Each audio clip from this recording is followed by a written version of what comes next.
Segundo a Reis, capítulo 22. Irmãos, a leitura vai ser longa. Durante a pregação a gente vai frisar apenas em alguns versículos. E por isso é necessário que a gente faça uma leitura de todo o texto, para que fiquemos habituados quando frisarmos os versículos no decorrer da pregação.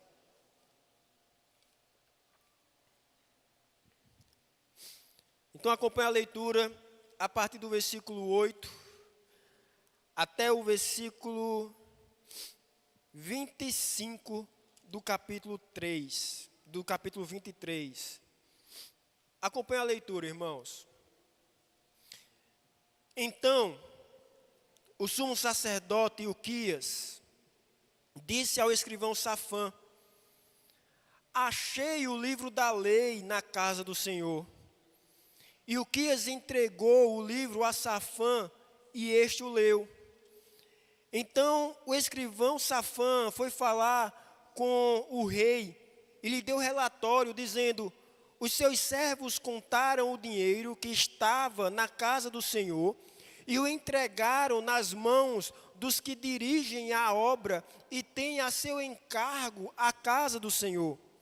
Depois o escrivão Safã anunciou ao rei: o sacerdote Ilquias me entregou um livro.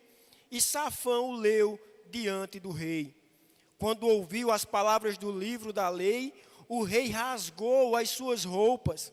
Então deu ordens a Ilquias, o sacerdote, a Aicão, filho de Safã, a Aquibô, filho de Micaías, a Safã, o escrivão, e a Asaías, servo do rei, dizendo: vão consultar o Senhor por mim, pelo povo e por todo o Judá, a respeito das palavras deste livro que foi encontrado, porque é grande o furor do Senhor, que se acendeu contra nós, porque os nossos pais não deram ouvidos às palavras deste livro, para fazerem segundo tudo o que está escrito a nosso respeito. Então o sacerdote Ilquias, Aicão, Aquibô, Safã e Asaías foram falar com a profetisa Uda, esposa de Salum, encarregado das vestimentas da casa do Senhor, filho de Tikva, filho de Arás. Uda morava na parte nova da cidade, em Jerusalém.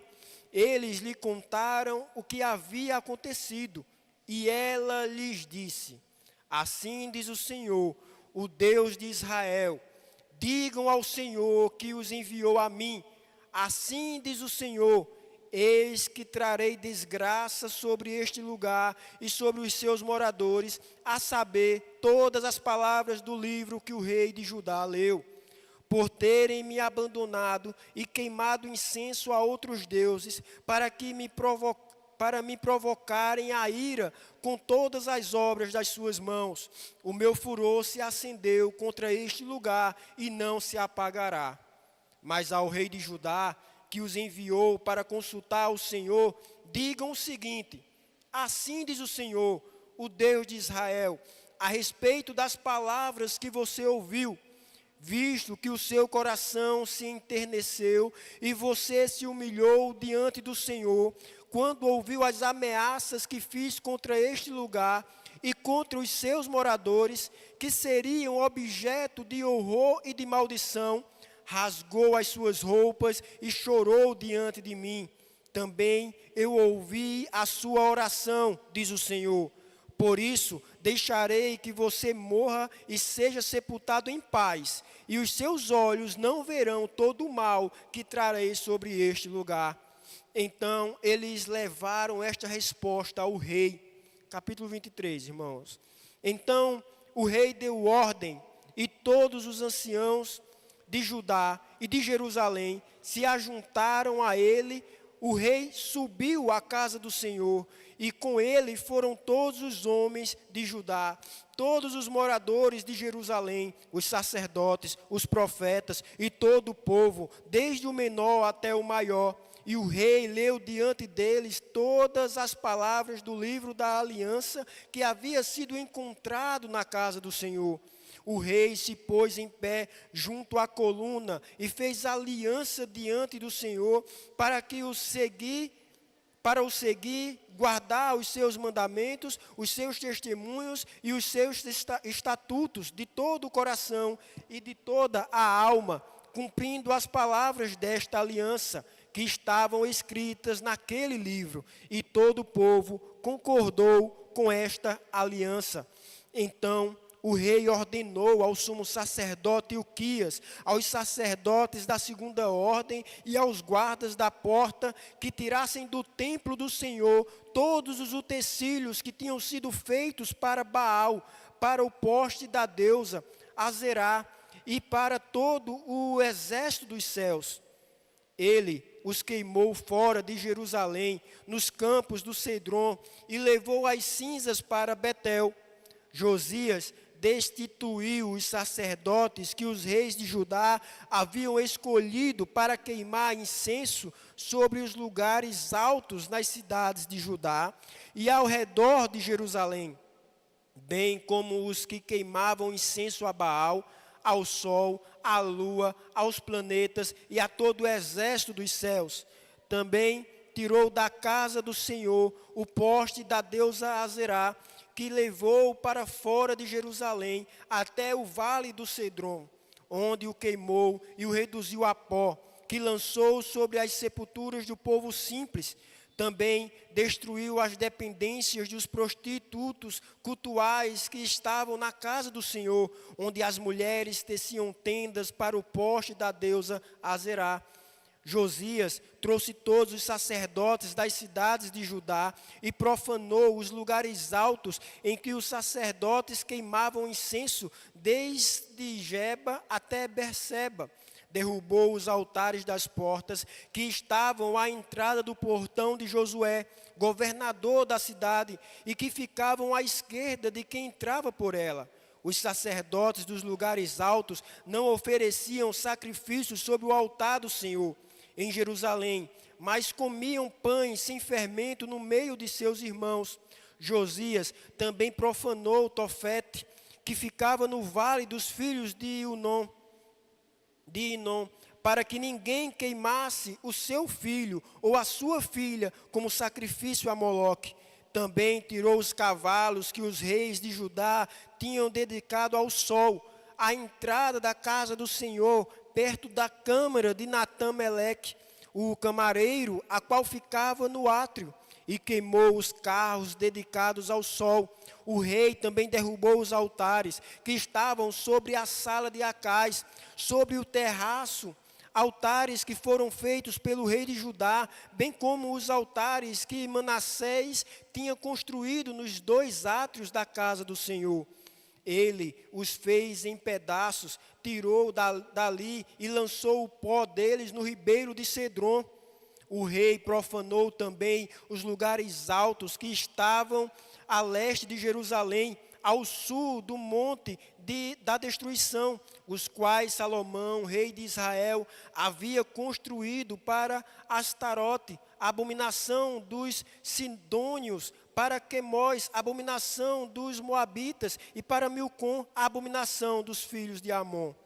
Semelhantemente, fez em pedaços as colunas, cortou os postes da deusa Azerá e encheu de ossos humanos o lugar onde haviam estado.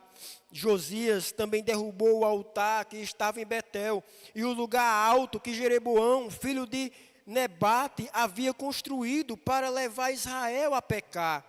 Destruiu o lugar alto, reduziu a pó o seu altar e queimou o poste da deusa Azerá. Quando Josias olhou ao seu redor, viu as sepulturas que estavam ali no monte, mandou tirar delas os ossos e os queimou sobre o altar.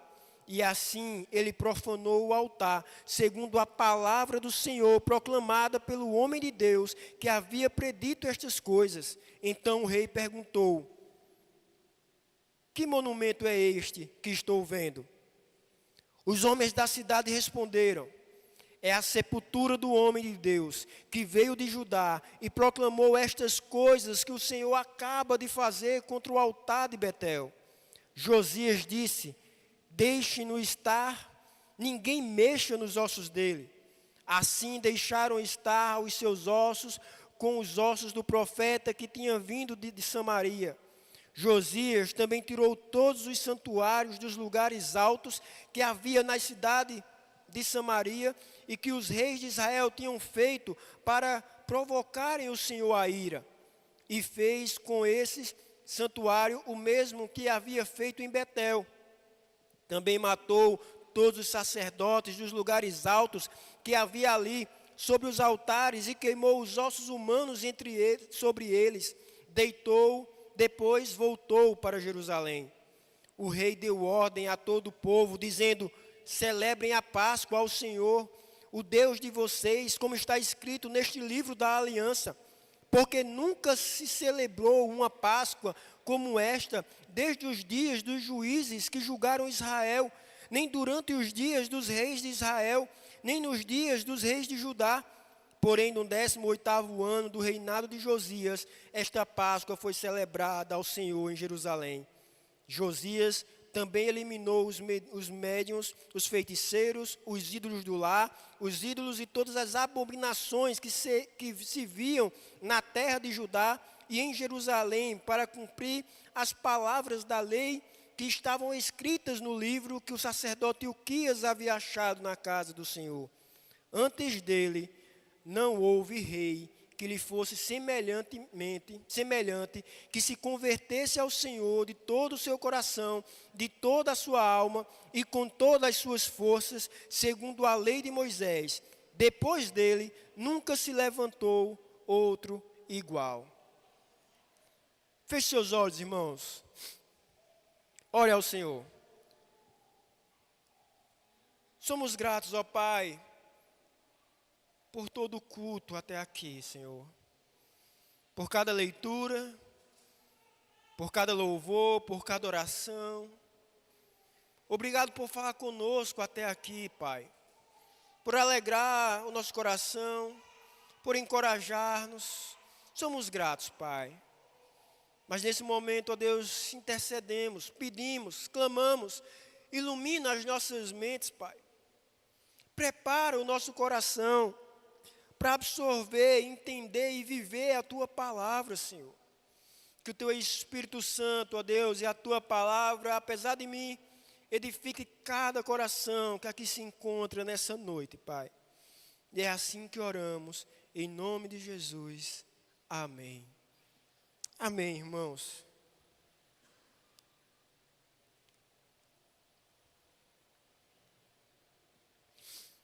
Imagine viver em um tempo em que ninguém mais tem acesso à Bíblia, irmãos. Não porque ela não existia, mas porque ela, a palavra, havia sido esquecida. O templo continua de pé, as ofertas continuam sendo trazidas, os cânticos continuam sendo entoados, mas a voz de Deus foi silenciada. O culto continua, porém, sem verdade, e as pessoas ainda falam em fé, porém, sem nenhuma direção daquilo que falam.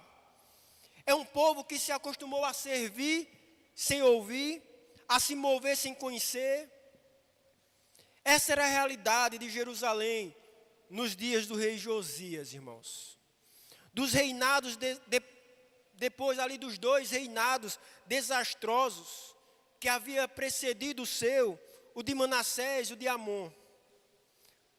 Por décadas, irmãos, o povo de Deus havia se afundado em idolatria, em feitiçaria, em injustiça, corrupção moral, em uma confusão espiritual. O templo do Senhor, que deveria ser o lugar do seu nome, havia se tornado depósito de imagens, de símbolos pagãos. A voz dos profetas da época era ignorada. O coração da nação estava espiritualmente morto. Mas Deus, em sua misericórdia, ainda tinha planos para aquele povo, irmãos. Enquanto operários, como foi lido, restauravam o templo, algo é encontrado ali em meio aos entulhos daquele templo. Não um baú de ouro, não uma relíquia antiga, irmãos, mas algo infinitamente mais precioso. Um livro. Um livro coberto de pó, esquecido por gerações, abandonado num canto do templo. E quando esse livro é aberto, Deus ele volta a falar. Aquele momento foi um divisor de águas na história de Judá, irmãos. O povo que vivia nas trevas voltou a ver a luz. O rei que cresceu cercado por silêncio espiritual, agora ouve a voz do Senhor. E o que acontece a partir dali não é apenas um ajuste moral, não é uma reforma política por parte dele, é uma reforma espiritual nascida da palavra de Deus que havia sido encontrada ali. Essa cena, irmãos, é antiga, porém tão viva e tão dramática, que também ecoa em outro momento da nossa história, irmãos. Séculos depois, na Europa do século XVI, a igreja novamente estava mergulhada em tradições humanas. A Bíblia havia sido trancada em uma língua que o povo não compreendia. Os sacerdotes em latim falavam, e o povo nada sabia do que estava sendo dito, nada entendia. O culto estava cheio de símbolos, irmãos, cheio de esculturas, mas vazio da Escritura. As pessoas buscavam salvação em penitências, em relíquias, em indulgências, e não mais na graça soberana de Deus. Mas então a palavra, mais uma vez, irmãos, é reencontrada. Quando homens como Lutero, Calvino e tantos outros abriram novamente o livro e o leram, a luz voltou a brilhar sobre o mundo. O Espírito soprou, irmãos. E o povo de Deus se lembrou de novo que o justo viverá pela fé. Querido irmão e irmã, o que aconteceu nos dias de Josias e o que aconteceu na Reforma Protestante não são apenas fatos históricos, irmãos. São realidades espirituais que continuam acontecendo sempre que a palavra é reencontrada em meio às ruínas da nossa rotina, em meio às ruínas dos nossos pecados e das nossas distrações. Toda vez que Deus nos desperta novamente para a sua voz, a reforma ela recomeça dentro de nós. E é exatamente sobre isso que o texto de hoje fala, irmãos. Ao olharmos para a história de Josias, veremos como o Espírito de Deus reforma a vida de um povo a partir da descoberta da sua palavra. E é a partir dessa narrativa que aprendemos as atitudes de uma fé reformada, irmãos. Hoje, no último domingo do mês da reforma, do último domingo antes da data que comemoramos a reforma protestante, eu queria meditar com os irmãos justamente a respeito das atitudes de uma fé reformada que encontramos nesse texto. Veja, a primeira atitude, irmãos, é o arrependimento. Quando a palavra é redescoberta, ela produz arrependimento. Segundo a Reis, do versículo 8 ao 11, do capítulo 22, veja o versículo 8, achei o livro da lei na casa do Senhor. Agora veja o versículo 11, quando o rei ouviu as palavras do livro da lei, rasgou as suas roupas. Quando o livro é reencontrado e aberto, irmãos, Deus ele volta a falar. O silêncio espiritual é interrompido pela voz do Senhor. O texto nos diz que Ilquias, o sumo sacerdote, encontra o livro da lei, expressão aqui, irmãos, que se refere, com toda probabilidade, ao livro de Deuteronômio, irmãos.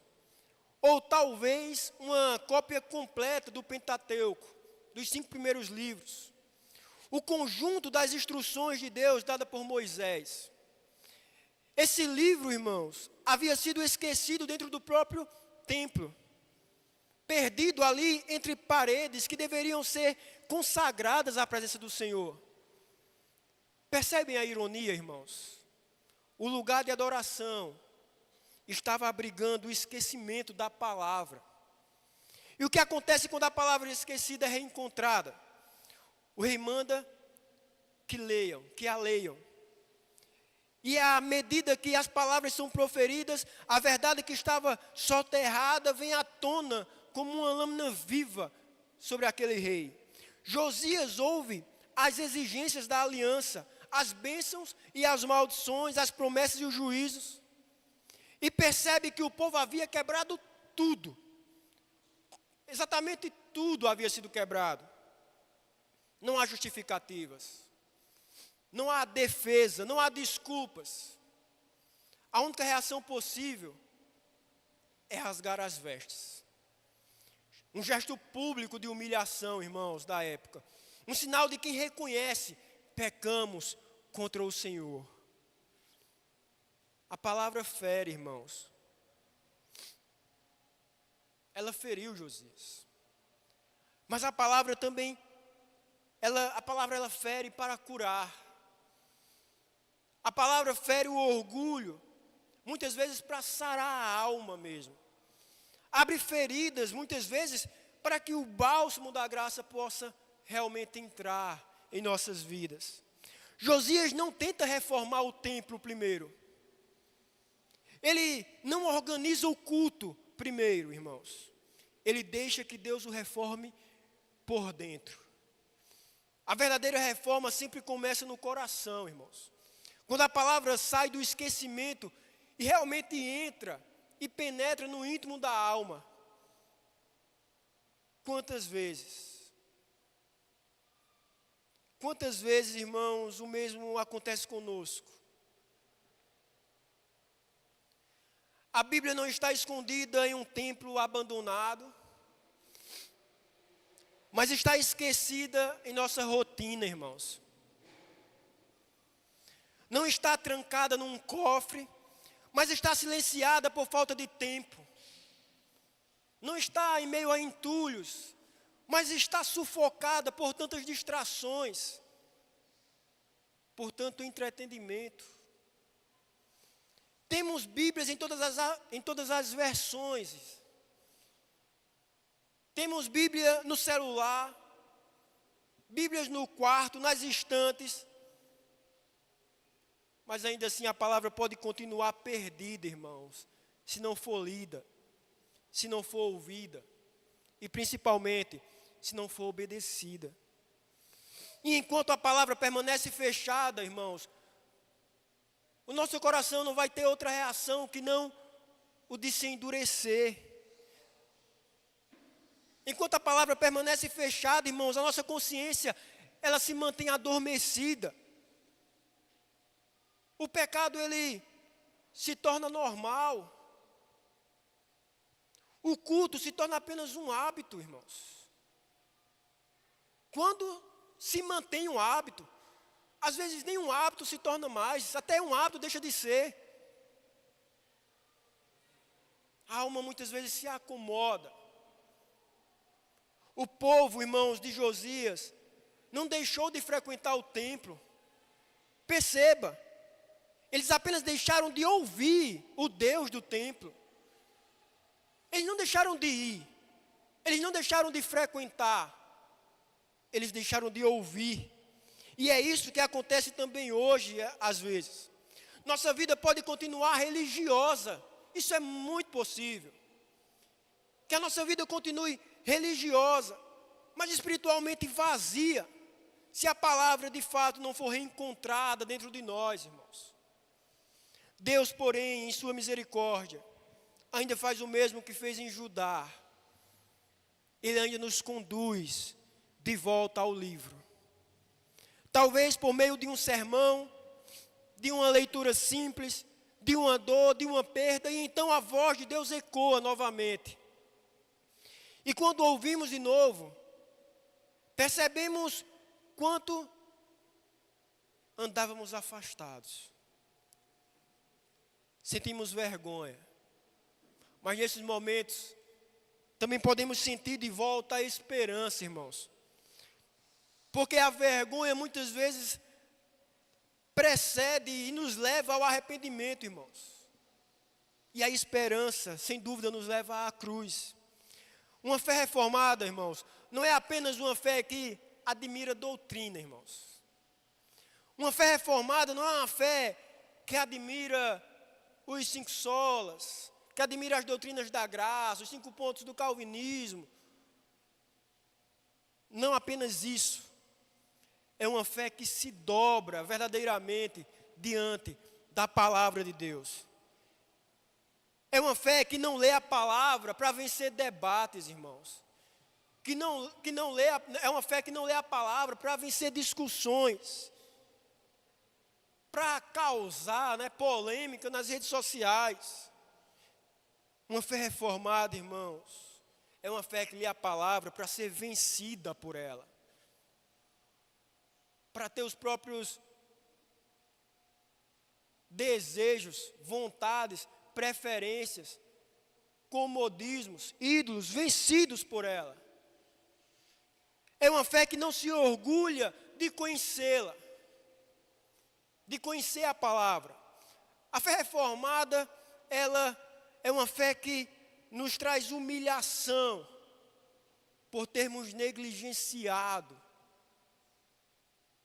as Escrituras por tanto tempo. O primeiro sinal de uma fé reformada é o quebrantamento, irmãos. E talvez seja isso que o Senhor queira reacender em sua vida hoje. Um coração que, ao ouvir sua voz, rasga as vestes das diferenças e diz: Senhor, eu tenho pecado, mas fala novamente, Senhor. Eu quero te ouvir. Senhor, eu ando distante, eu ando frio, mas fala novamente, Senhor. Eu quero te ouvir.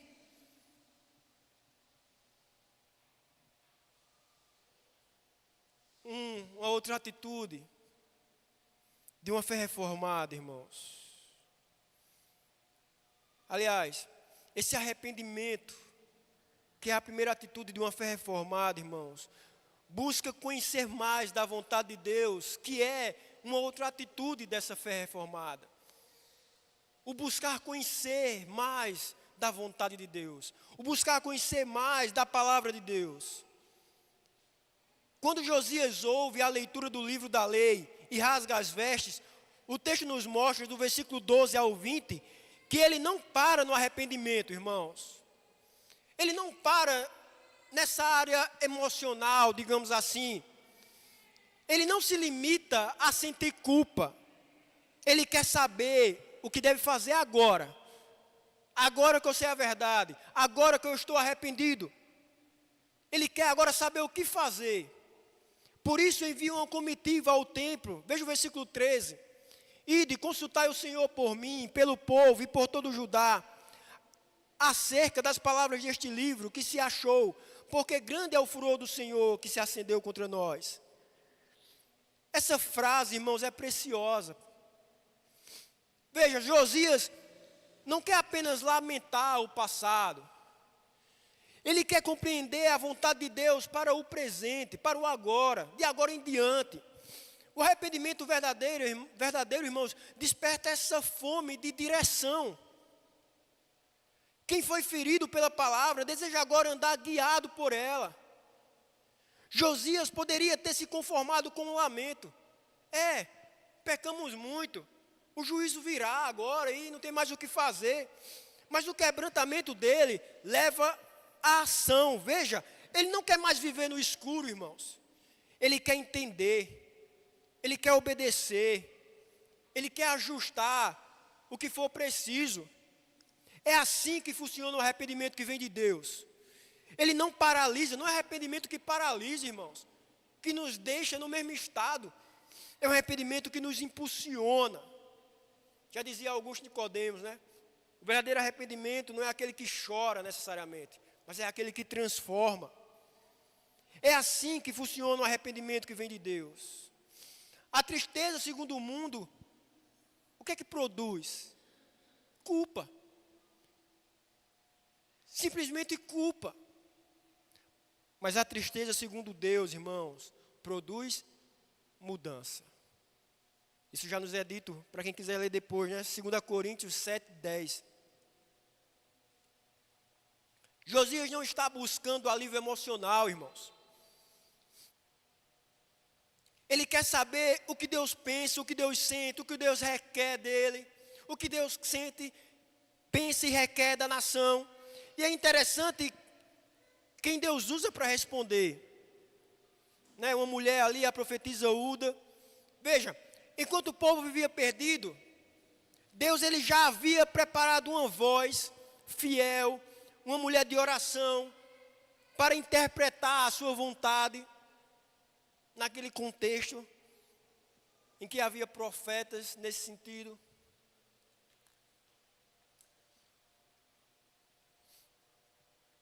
Deus já havia preparado, irmãos,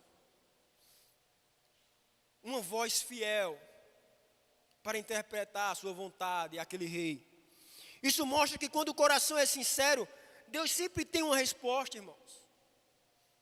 Pode não vir da fonte que esperamos, mas virá com clareza suficiente para nos guiar. A profetisa confirma duas verdades que precisam caminhar juntas. Percebam, versículo 16. A primeira verdade é a certeza do juízo. Veja, versículo 16. Assim diz o Senhor, trarei mal sobre este lugar. E segunda verdade, irmãos, versículo 19, é a promessa de misericórdia. Veja, porquanto o teu coração se enterneceu e te humilhaste perante o Senhor, ela vai dizer mais à frente, eu te ouvirei. Deus em sua santidade não ignora o pecado, irmãos. Só que em sua graça, sem dúvida nenhuma, Ele não rejeita o contrito. Já dizia o salmista, já disse o salmista posteriormente também. Josias experimenta o equilíbrio perfeito entre justiça e misericórdia aqui, irmãos, no texto que lemos. A palavra fere, mas o Senhor ampara. A voz do juízo o desperta, mas a voz da graça ao mesmo tempo está ali, consolando. E note a razão pela qual Josias será poupado. Porque o teu coração se enterneceu. Em outras palavras, porque você não apenas entendeu o texto. Você sentiu o texto, você guardou o texto. O coração dele foi tocado, irmãos. A palavra não ficou na mente, no intelecto. A palavra ficou e desceu à alma. O arrependimento genuíno, irmãos, nos leva a buscar esse entendimento espiritual. Quem realmente se entristece por ter ferido o coração de Deus, quer saber agora como agradá-lo.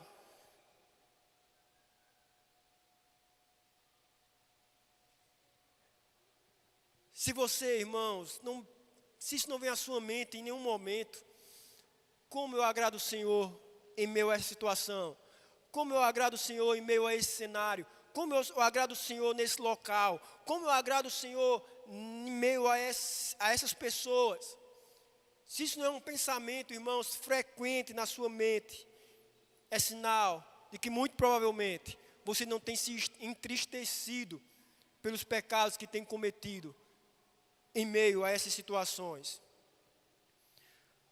Não basta reconhecer o erro, irmãos. É preciso desejar o caminho certo. É aqui que muitos param, irmãos. Porque muitos se emocionam no momento X, mas não continuam. Choram no domingo, mas não mudam na segunda. Confessam o pecado aqui no momento de oração, de contrição, mas não buscam a direção. Confessam o pecado mesmo no dia a dia, mas não buscam a direção. Mas a fé reformada é diferente, irmãos. Ela ouve, ela entende e ela anda. Ela se dobra diante da palavra, mas depois ela se levanta para obedecer. Ela se levanta para praticar. É triste perceber que há crentes que amam o perdão de Deus, mas não querem a vontade de Deus. Querem consolo, mas não o confronto. Não querem lidar com o fato da vontade de Deus, muitas vezes, não ser a nossa vontade. Não ser aquilo que a gente deseja, que a gente quer, que a gente prefere. Muitos querem paz, mas não querem a correção.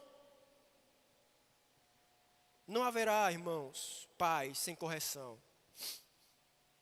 Mas todo arrependimento que não nos leva à obediência ainda não nos levou até o fim da cruz, irmãos. Josias nos ensina que o arrependimento verdadeiro não é o fim da reforma, não é o fim da fé reformada, é o início dela. Depois de chorar, o que é que ele faz? Ele busca. Depois de ouvir a palavra, o que é que ele faz? Ele pergunta. Depois de ser ferido, o que é que ele faz? Ele quer curar a nação com a palavra. Meu irmão, minha irmã, Deus ele não se agrada apenas de lágrimas, irmãos, ou de discursos, teoria, do falar, da boca para fora. Deus se agrada de transformação, irmãos. Se não está havendo transformação, não está havendo o agrado da parte de Deus. E transformação vem quando deixamos Deus interpretar, digamos assim, a nossa vida. Muitos de nós interpretamos o que sentimos, o que queremos, o que achamos justos. Temos os nossos próprios pensamentos. Mas poucos se colocam diante da Escritura, da palavra de Deus e diz: Senhor, fala tu. Senhor, eu penso assim, eu acho que o melhor é isso. Eu penso que o melhor a fazer lá no trabalho, eu penso que o melhor caminho, decisão para o lar, para essa decisão familiar. Eu penso que o melhor caminho e direção política para o país. Eu penso que o melhor caminho econômico para o país, para a minha casa, para a cidade é esse. Eu penso assim, eu penso a esfera pública dessa maneira. Mas, Senhor, que não seja as minhas preferências, que não seja o que eu acho sobre isso ou sobre aquilo. Senhor, fala tu. Fala tu como eu devo direcionar a minha casa. Fala tu como eu devo ser pai, devo ser marido, devo ser mãe, esposa, filho, funcionário, patrão. Fala tu como eu devo exercer a minha cidadania em todas as esferas. Fala tu, Senhor, e não eu. Não quero a minha leitura, Senhor. Eu quero a tua leitura de mim e para mim. E quando fazemos isso, irmãos, sem dúvida, o Espírito Santo nos responde. Ele revela o que está fora de lugar, mas também mostra o que ainda pode ser restaurado, irmãos. Ele mostra a verdade dura, mas também a promessa doce. Ele nos diz, como disse a Josias, haverá juízo, mas há graça para o coração quebrantado. A fé reformada, irmãos, portanto, é a fé que pergunta, que busca entender o que Deus quer, não quer mais fácil, que não se acomoda no remorso, mas se levanta para conhecer a vontade do Senhor, que se levanta para conhecer e andar na vontade do Senhor. E é desse movimento interior, irmãos, do coração que se arrepende e busca entendimento, que nasce o próximo passo da reforma que Deus faz. Quando a palavra, uma vez compreendida, irmãos, ela precisa ser proclamada. Uma outra atitude de uma fé reformada, irmãos, é a do anúncio da palavra de Deus. Quem conhece, irmãos, anuncia. Veja o versículo 1, a gente leu o versículo 1 e o versículo 2 do capítulo 23. Observe, versículo 1 e versículo 2 do capítulo 23. Então o rei mandou reunir a ele todos os anciãos de Judá e de Jerusalém. O rei subiu à casa do Senhor, e com ele todos os homens de Judá, todos os moradores de Jerusalém, os sacerdotes, os profetas e todo o povo, desde o menor até o maior, e leu diante deles todas as palavras do livro da aliança que havia sido achado na casa do Senhor. Depois que Josias ouve, chora e busca a vontade de Deus, ele não guarda para si o que descobriu. Ele poderia ter tratado o assunto de modo privado, irmãos. Afinal, era o rei, já tinha recebido o perdão pessoal. Mas o coração que foi tocado pela palavra, irmãos, não se satisfaz em ser o único a ouvir. Quem conhece a voz de Deus quer que outros também escutem, irmãos.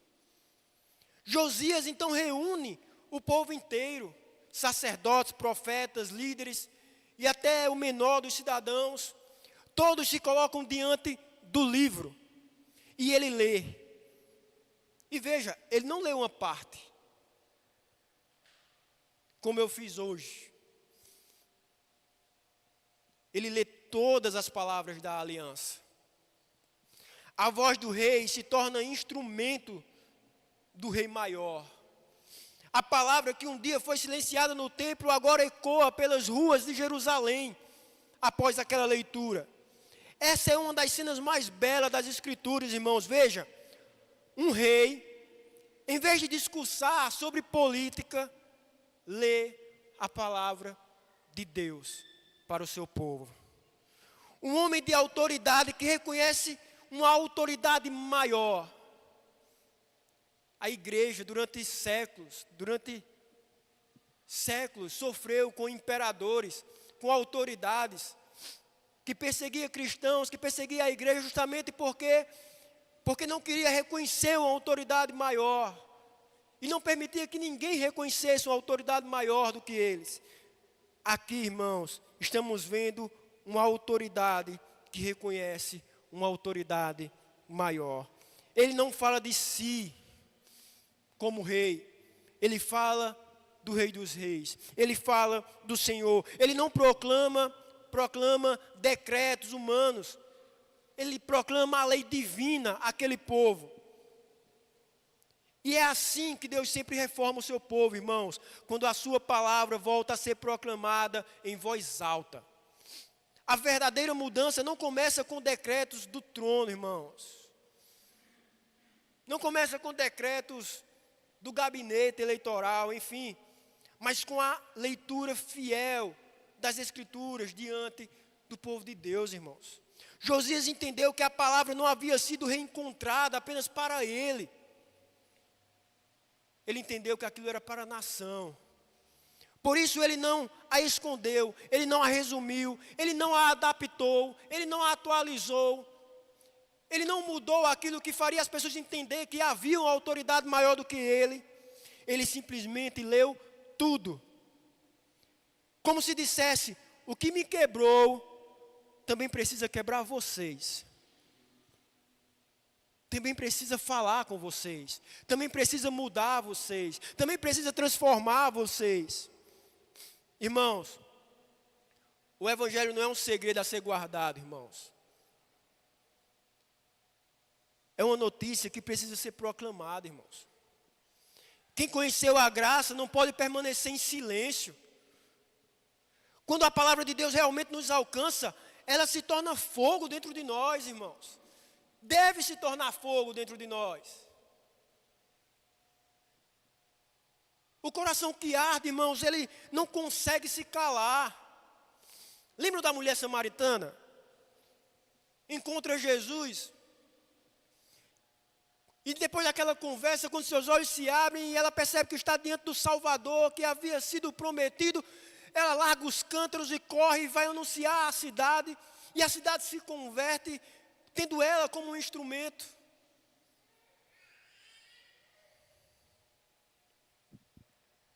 Quando a palavra de Deus realmente nos alcança,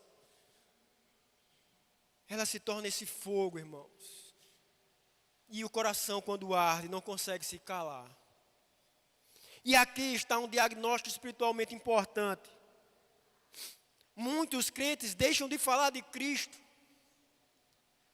porque a palavra não arde mais dentro deles. Porque não há mais fogo, irmãos. A boca se cala porque o coração se esfriou. Mas quando Deus reacende sua voz em nós, as palavras elas voltam a fluir naturalmente, irmãos. Josias não convocou o povo para ouvir a sua experiência. Ele os chamou para ouvir a palavra. E esse é o desafio da igreja hoje, irmãos. Não convidar para ouvir histórias bonitas, envolventes, mensagens agradáveis, mas para ouvir a Escritura, irmãos, as Escrituras.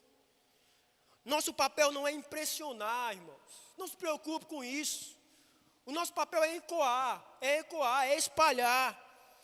Nosso papel não é inventar nada, não é inventar a roda, é transmitir o simples e puro evangelho. Não é atualizar a mensagem, adaptá-la, é abrir o livro, irmãos, e deixá-lo falar. E deixar que a palavra e que o Espírito Santo haja. Sabe o que é que isso significa para nós? Significa que cada crente é um pequeno Josias no seu círculo. Você pode não ter um trono, mas você tem uma mesa de jantar, não tem? Você pode não ter um púlpito, mas você tem um grupo de amigos, não tem? Você tem um colega de trabalho, não tem? Você tem um filho, um vizinho. E a pergunta é, o quanto a palavra reencontrada em você tem sido proclamada por você? Qual a última vez que você falou da palavra para alguém? Talvez alguém ao seu redor precise ouvir o que um dia quebrou você. O que um dia transformou você. Talvez alguém precise ser despertado pelas mesmas verdades que despertaram o seu coração, irmão. Josias reuniu um povo inteiro. Você pode reunir apenas uma alma e já será grandioso diante de Deus. Uma fé reformada, irmãos, é uma fé que não se cala. Ela entende que a palavra não foi dada apenas para ser estudada, mas para ser anunciada. O povo de Deus se torna canal da voz de Deus, irmãos. E quando o povo volta a ouvir a palavra, sem dúvida as trevas começam a recuar. O que o esquecimento destruiu, irmãos, a pregação reconstrói. A cidade que vivia em silêncio volta a ressoar a voz do Senhor naquele dia. E é a partir dessa proclamação pública que o Espírito Santo começa a agir de forma ainda mais profunda. Porque uma vez proclamada, irmãos, a palavra precisa ser vivida também. E é isso que Josias fará a seguir. A leitura da lei desperta algo nele. O desejo de purificar o culto e restaurar a adoração. Quem anuncia, irmãos, quem conhece a palavra, reforma o culto. Veja, dos versículos 4 ao 20, do capítulo 23, irmãos, observe o versículo 4 apenas. Então o rei ordenou ao sumo sacerdote Ilquias, aos sacerdotes de segunda ordem e aos guardas da entrada, que tirassem do templo do Senhor todos os utensílios que tinham sido feitos para Baal, para Azerá e para todo o exército dos céus, e os queimou fora de Jerusalém. Quando a palavra é lida, irmãos, e proclamada, algo precisa mudar. Não existe verdadeira descoberta da Escritura sem uma verdadeira transformação do culto também. A palavra não veio apenas para nos informar, mas também veio para purificar aquilo que precisa ser purificado. Por isso Josias não se limita a ensinar, ele agora começa a agir. O arrependimento se torna, de fato, agora uma reforma. O rei que ouviu, agora limpa o templo. O que Josias encontra dentro do templo é assustador, irmãos, como a gente já leu. Utensílios para Baal, imagens para deusa, Azerá, altares pagãos, tudo isso estava dentro do templo da casa do Senhor. Veja, não era em volta do templo, não era nos arredores, era dentro. O lugar da presença de Deus havia se tornado depósito de ídolos. Isso é familiar para vocês? Um lugar que se diz casa de Deus está repleto de ídolos dentro.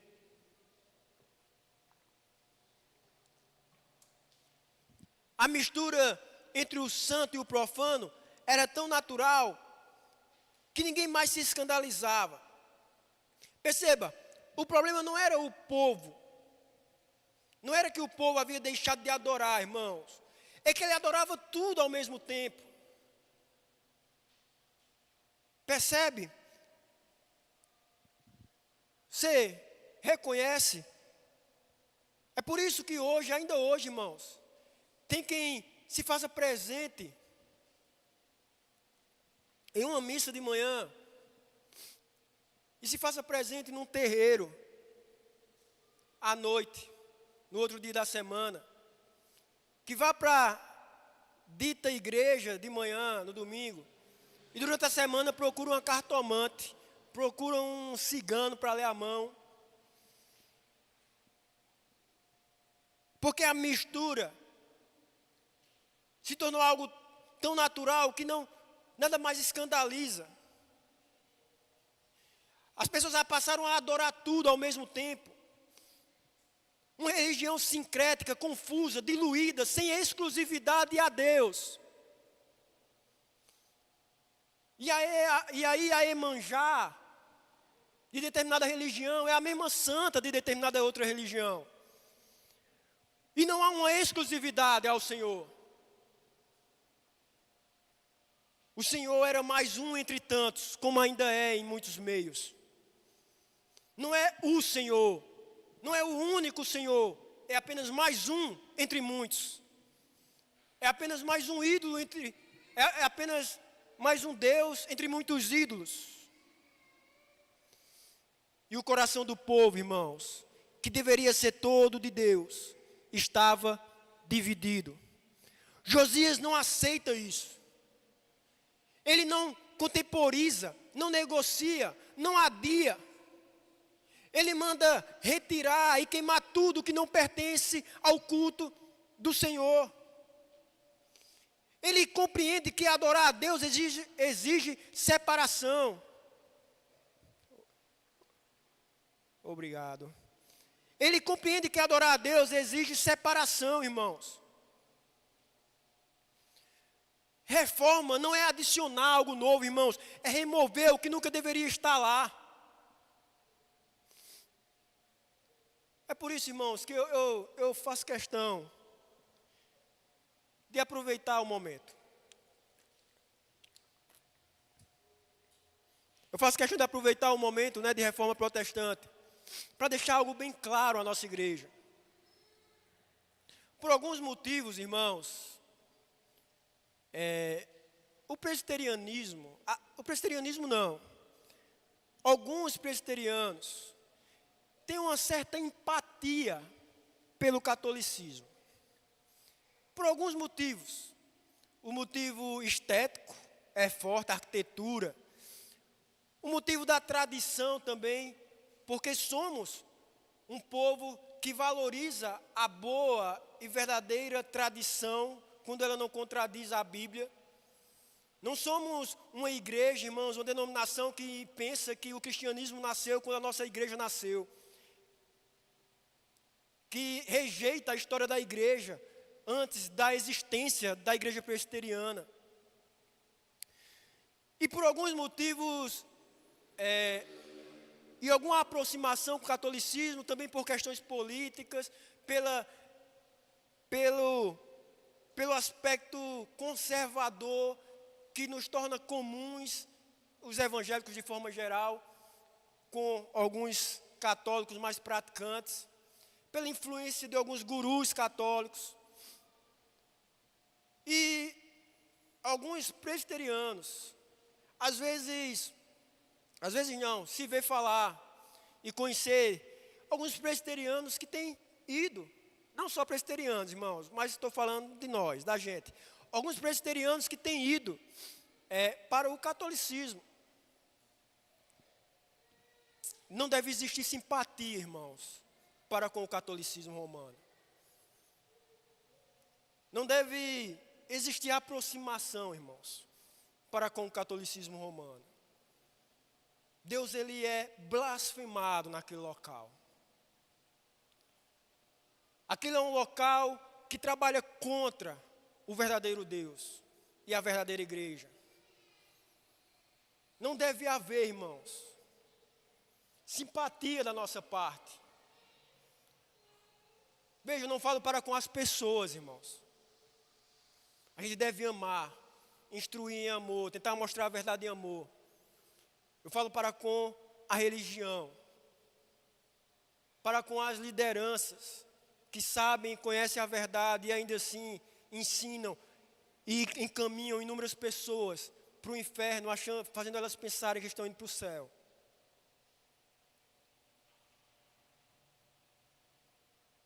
Um lugar onde se adora não só a Jesus Cristo, não só ao Deus verdadeiro, e não ao Deus bíblico em nenhum momento, mas a um Deus idealizado.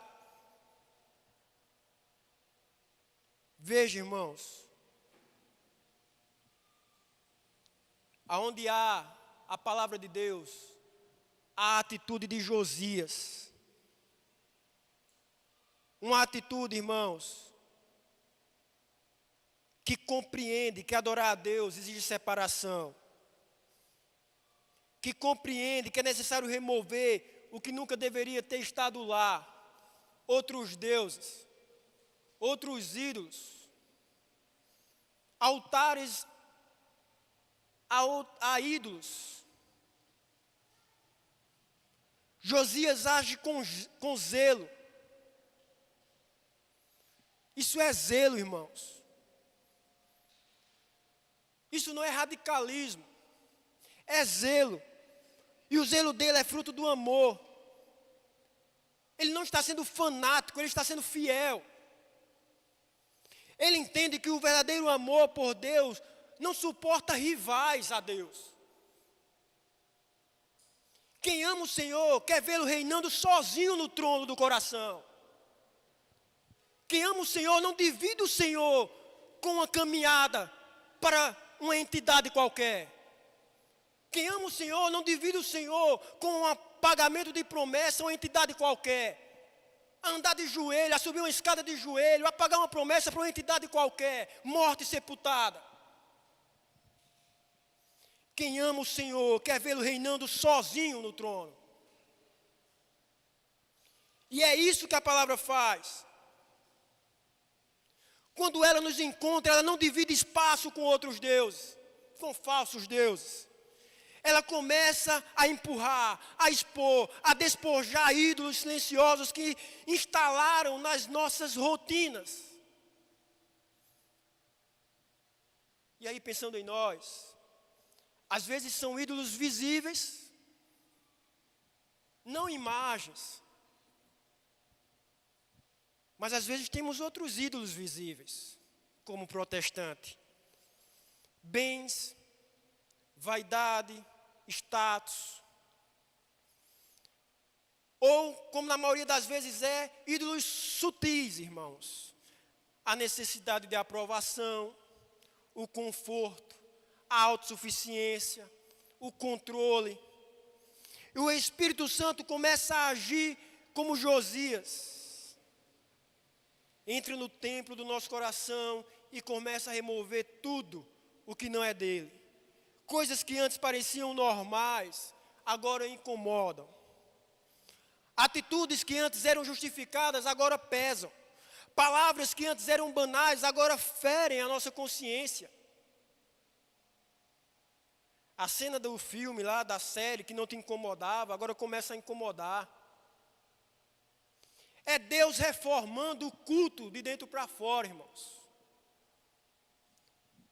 Quantas vezes o nosso culto se parece com aquele templo antigo, não pensando no culto coletivo, mas individual. Bonito por fora, mas cheio de ruído por dentro. Com hinos e orações, mas sem reverência. Com ordem e liturgia, mas sem coração. Deus, ele pode estar ausente de um culto que leva o seu nome, irmãos. E isso é o que há de mais assustador, percebe? A fé reformada não é apenas uma fé doutrinariamente correta, irmãos. É uma fé que adora a Deus conforme ele deseja ser adorado. A gente não adora a Deus como a gente quer adorar, irmãos.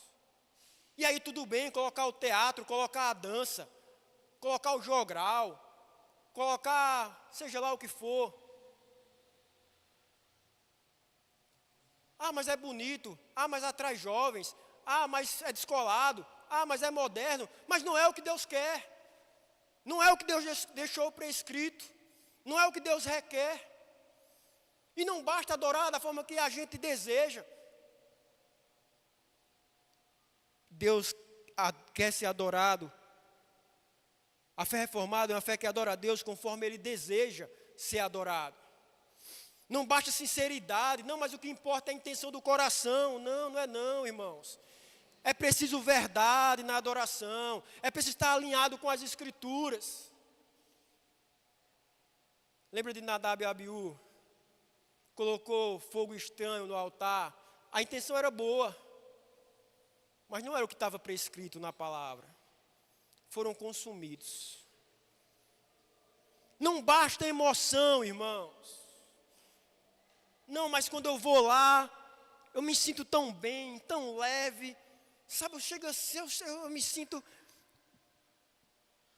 É preciso, irmãos, obediência. Deus não aceita culto que o inclui. Ele aceita o culto que o exalta. Que Ele é o centro. O verdadeiro culto reformado é aquele que reconhece a centralidade do nosso Senhor. Tudo gira em torno dEle. A música, a pregação, as orações, as ofertas, tudo é feito para a glória dEle, conforme Ele prescreveu. E isso começa no coração, irmãos. Porque se o coração não for reformado, o culto vai ser só um teatro na sua vida. Quantas vezes podemos participar de um culto sem cultuar? Cantamos sem pensar. Oramos sem refletir. Ouvimos sem de fato ouvir, absorver, escutar. Mas quando a palavra é reencontrada, o Espírito reacende, irmãos, a chama da adoração genuína. O coração começa a se inclinar de novo, irmãos. O nome de Deus volta a ser precioso. A oração volta a ser prazerosa. O louvor volta a ser vida. Deus não quer que apenas limpemos o templo físico. Não basta estar numa igreja, irmãos, onde o templo é limpo dos ídolos pagãos.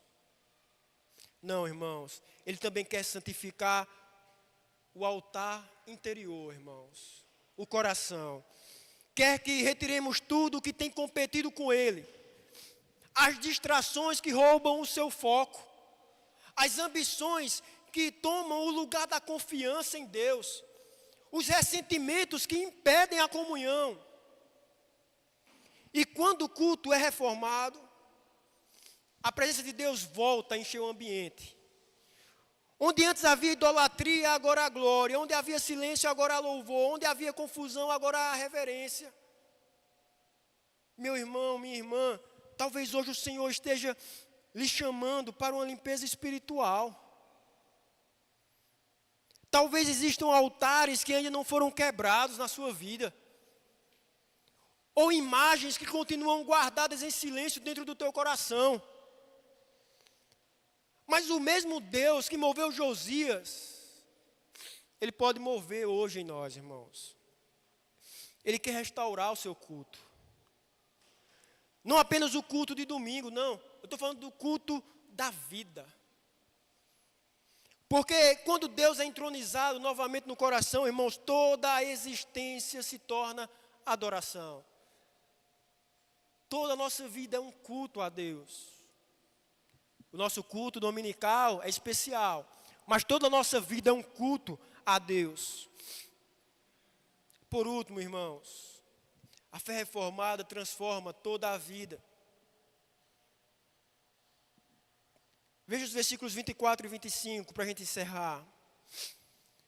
Também Josias eliminou os médiuns, os adivinhos, os ídolos do lar, todas as abominações que se viam na terra de Judá e em Jerusalém, para cumprir as palavras da lei que estavam escritas no livro que o sacerdote Ilquias havia achado na casa do Senhor. Antes dele não houve rei que se convertesse ao Senhor de todo o seu coração, de toda a sua alma e de todas as suas forças, segundo toda a lei de Moisés, e depois dele nunca se levantou outro igual. Josias não parou quando o templo foi limpo. Ele não se deu por satisfeito com um culto bonito ou com um povo emocionado, irmãos. O texto nos diz que ele levou a palavra para as ruas, ele levou para as casas, ele levou para o cotidiano. A reforma que começou dentro do templo, irmãos, agora se estende para toda a vida daquela nação. A fé de Josias se tornou pública, praticável, visível. Ele rompeu com o ocultismo, ele destruiu superstições, ele encerrou práticas espirituais que haviam se tornado comuns. E tudo isso, irmãos, diz o texto, para cumprir as palavras da lei. Ou seja, ele entendeu que obedecer é a forma mais elevada de adorar, irmãos. É a fé que ela é reformada, irmãos, pelo arrependimento e pela palavra. Ela não se limita a crer corretamente. Ela vive corretamente.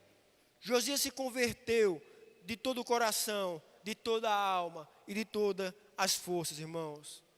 O rei de Judá se torna, de certo modo, o modelo de discípulo, alguém cuja devoção ultrapassa o templo, irmãos, e invade a vida. É assim que Deus trabalha. A verdadeira reforma, irmãos, não cabe em um domingo. Ela tem que invadir a segunda-feira, irmãos. Ela tem que invadir os relacionamentos, as decisões, as conversas, as prioridades. Josias não se contentou em ser um rei piedoso. Veja, ele queria um povo piedoso. Não bastava ter o templo reformado, ele queria a nação inteira reformada. E é isso que o Espírito Santo ainda faz hoje, irmãos. Ele não reforma apenas o nosso culto, ele reforma a nossa forma de viver. Irmãos, a fé reformada, ela não é um rótulo confessional. É um estilo de vida, irmãos. Um estilo de vida submisso às Escrituras. É viver sob a palavra de Deus em tudo. Na forma como tratamos os outros, na maneira como usamos o dinheiro, na forma como falamos, como perdoamos, como sonhamos, como trabalhamos. Ser reformado é deixar que o livro, que a Bíblia, que a palavra achada no templo se torne o livro aberto, de fato, da nossa vida. É permitir que Deus diga o que é certo e o que é errado. E não você, mas que Deus fale o que é certo e o que é errado. O que deve permanecer e o que precisa ser queimado. É buscar coerência entre o que cantamos no domingo e o que a gente pratica na semana. E o que a gente pratica em casa. Porque o mesmo Deus que quer ser adorado no templo, no culto, Ele quer ser honrado no lar, no trabalho.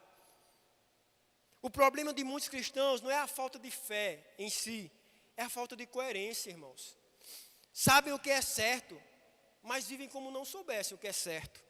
Amam a doutrina, mas resistem à obediência. Pregam a soberania de Deus, mas temem perder o controle da própria vida. E é por isso que precisamos que o Espírito Santo nos leve de novo à palavra, irmãos. Não para estudá-la como quem disseca um texto, mas para deixá-la moldar tudo o que somos. A pergunta que esse texto nos faz é profunda, irmãos. O que a palavra de Deus está reformando em você? O que a palavra de Deus está reformando em você? Ela ainda tem liberdade para mexer nas suas convicções? Ela ainda tem liberdade para mexer nas suas vontades?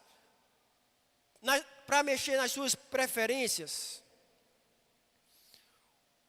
Ou você a mantém fechada quando ela ameaça contrariar os seus planos? Josias não negociou com a idolatria, irmãos. Mas e nós? Com o que ainda temos feito acordos silenciosos, no íntimo, no privado? Há ídolos respeitáveis que ainda não quebramos? Vaidade, ressentimento, busca por reconhecimento, por conforto, preguiça espiritual. A graça de Deus, irmãos, ainda chama o seu povo à reforma. Hoje, agora. Talvez hoje o Senhor esteja dizendo: filho, eu não quero apenas que você me adore. Eu quero que você viva para mim. Eu não quero apenas o seu arrependimento de domingo. Eu quero o seu coração de segunda a sábado também. A história de Josias, irmãos, nos mostra o ciclo completo da reforma espiritual. A palavra é reencontrada, o coração se quebra, o povo busca, a voz é proclamada, o culto é purificado e a vida é transformada. Esse é o movimento que o Espírito Santo tem em todo tempo e lugar. Por isso, ser reformado não é apenas ter boas doutrinas, irmãos. Isso faz parte, está no pacote, é essencial. Mas também é ter um coração sensível à voz de Deus, irmãos. É permitir que o mesmo livro que quebrou Josias continue quebrando o nosso orgulho e continue moldando a nossa vida. A reforma protestante não é apenas um evento histórico. Um dos lemas da reforma protestante é que a igreja continua se reformando. E é isso, irmãos. A reforma protestante é um chamado contínuo à reforma. Não só como igreja, mas como indivíduo. Enquanto houver crentes que se esquecem da palavra, Deus continuará provocando redescobertas. E toda vez que o livro for reencontrado, haverá lágrimas, irmãos. Haverá arrependimento, mas também haverá uma vida nova. Que o Senhor desperte em nós as mesmas atitudes que despertou em Josias, irmãos. Um coração que se arrepende diante da verdade. Uma alma que busca conhecer mais a vontade de Deus, a palavra de Deus. Uma voz que anuncia a palavra, uma vez descoberta. Um culto que se purifica. E uma vida inteira reformada pela presença do Senhor. Que possamos sair daqui como homens e mulheres cuja fé não é apenas informada pela Escritura, irmãos, mas é transformada por ela. Porque a verdadeira reforma, irmãos, aquela que mudou o mundo, aquela que ainda influencia o mundo, começa quando o livro é reencontrado dentro de nós. Quando o livro é reencontrado e vivido por nós. Amém, irmãos? Vamos orar ao Senhor. Senhor nosso Deus,